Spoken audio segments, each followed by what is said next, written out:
Hey, Mike, congratulations. Thank you. So I want to ask you about the defense for you guys tonight. Obviously, the first half very strong. What did you see in the second half? Was it a matter of just keeping the intensity up, or did they make some adjustments? You know, energy, urgency, communication. I mean, those facets of defense are so important. And yeah, I know that they can be cliche, but they're the difference between a really good defense and an average defense. And I thought we were on point in the first 20. It's as well as we defended. Now, St. Joe's missed some for us as well. Um, in their defense, and then in the early second half, I thought they just played downhill, and um, we weren't extremely sharp, but a lot of that had to do with them just being in attack mode. I thought Obina was terrific. Their interior passing to him was really good.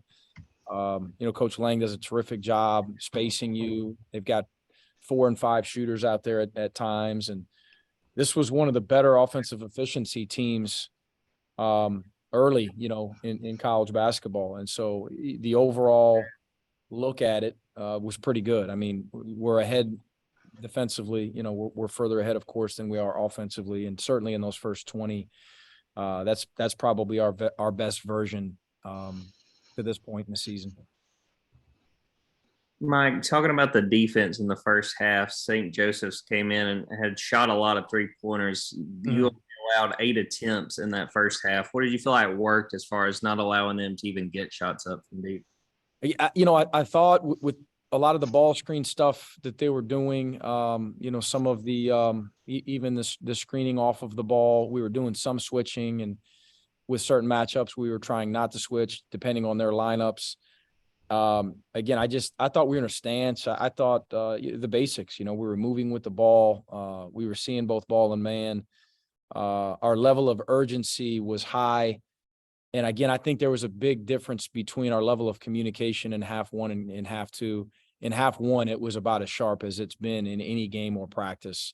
Our guys were on it, understanding that these guys can really spray you if you're a step late. And just I thought a lot of times on the catch, we were there, moving with urgency on airtime, shooters catching the ball, and we, having the respect of the way that they shoot it, we were there. Next, go to Dash, and then Palmer. Hey, Mike, congrats on the win tonight. We know when the buckets aren't not finding the buckets in the second half like yours, they start to come back. What's the message to your team right then to keep from just getting too frustrated with what's going on, just kind of keep going? Yeah, you just stay the course defensively. It's easier to control. We're always going to give that message. Obviously, if you get a big dunk, you get a big and one, you hit an open three, it's easier to get your juices flowing and to sprint back and feel good about yourself and have a little bit more pep in your step. But championship level teams, the best defensive teams, they control what they can control, whether it goes in or not. And this team is growing in that regard as we try to continue to develop offensively, of course. And we missed some, and we had a little bit lack of execution. But again, credit St. Joe's. I thought they came out and increased their ball pressure second half, and I'm not sure that they had us rattled, but they had us sped up. They did, and they had us not executing as crisply as we did in the first half. So their fight was terrific. Second half, and we've got to look at it as a staff and figure out what we do in those situations. What can we do a little bit better offensively? Yeah, Coach, how big was it for you all to get Cario back? And what have the last couple of days been like for him as he tried to shake that soreness? He's such a quiet guy. He's such a laid back guy. He doesn't make it a lot about him. He's just he's been consistent with just showing up and working, and he's got more reps here the last couple of days. I thought that he'd probably go. Found out before the game that he was going to give it a go, and he was good, man. He had some timely baskets in the second half, or fouls drawn. Just putting pressure on the defense. He's in space. He's got to be one of the harder guys out there to keep out of the paint, and he's developing as well. And I thought he was pretty good defensively, in addition to what he helped us with by getting 15. and then we'll go Jack Leo and then Bo Underwood. Yeah, coach, I know it's not a true road game, but first W away, just from Athens. What does that mean for this team? It's something I didn't even think about, and that's important. That feels good thinking about it that way. It's hard to win away from your home, and obviously didn't have success with the ACC road opportunity. But if you're going to have a good year, you can't just do it in Stegman, and we've got to build it in Stegman, and we've got to give people something to be proud about. And I know that when Stegman's rocking, it can be a home court advantage, and we've got to make it more and more so of a home court advantage. But to be able to steal one away from Stegman is very important for this program. Yeah, Coach, Terry Roberts was very active on both sides of the floor tonight. What can you say about his intensity and his hustle and what it means to this team?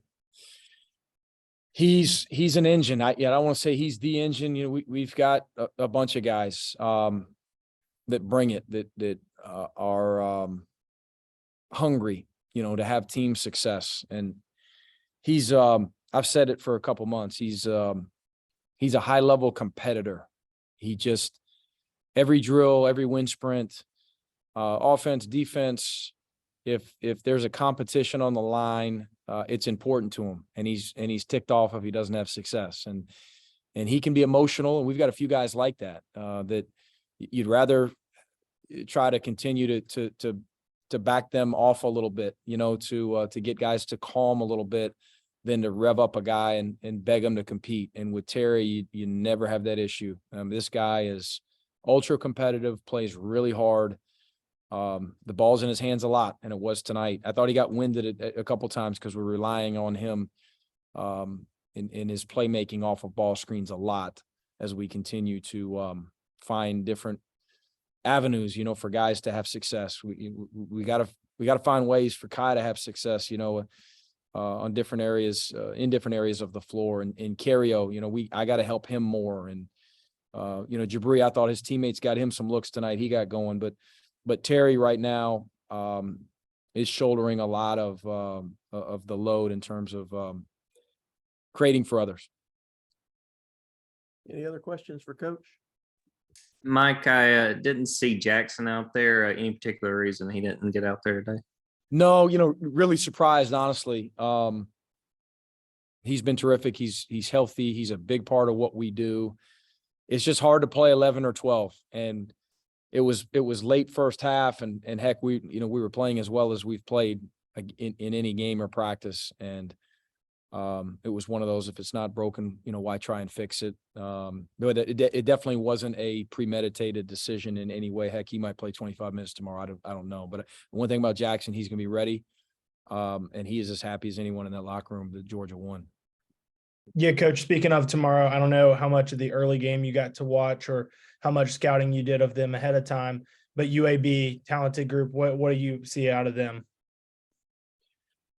I didn't watch a ton of it, to be honest. I was really locked in on St. Joe's. I haven't watched a lot of film on them. I can tell you everything that Andy Kennedy was running about 10 years ago, and I can tell you every drill we were doing in practice and so on and so forth. But a lot of time has gone by. He's had a ton of success, of course, at Ole Miss and at UAB. He's rebuilt that thing, of course. And I know on paper that their backcourt is fantastic. I'm sure he's still doing a lot of changing of defenses and taking a quick glimpse right before tip. They've got some size, they've got some transfers, they've got some experience coming off a really good year. This will be one of the better teams we play in the non-conference. We'll have to play really well. We can't just play for 20. We've got to put together a really solid 40 to have a shot at beating these guys. All right. Any other questions? Mike, I just want to ask, just how big of a test is this physically, having to turn right around and play a team as talented? It's a big test. It really is. And it got a little hairy there late. You look at a couple 29, 32 minutes, 27 minutes, you wish those were down, especially with the start we got off to, about 5 minutes apiece in a perfect world. But you want to make sure we finish it. But that said, it's the same deal for the other teams playing tomorrow as well. I mean, what UAB is going to get 2 hours more rest than us. I don't think it's going to be a big factor. it's tournament format, and this won't be the only time that it happens this year. We got to get some rest. We got to hydrate. A few guys got to get with Lance and heal some bumps and bruises, and we got to lay it down, try to get some sleep. Thanks, Coach.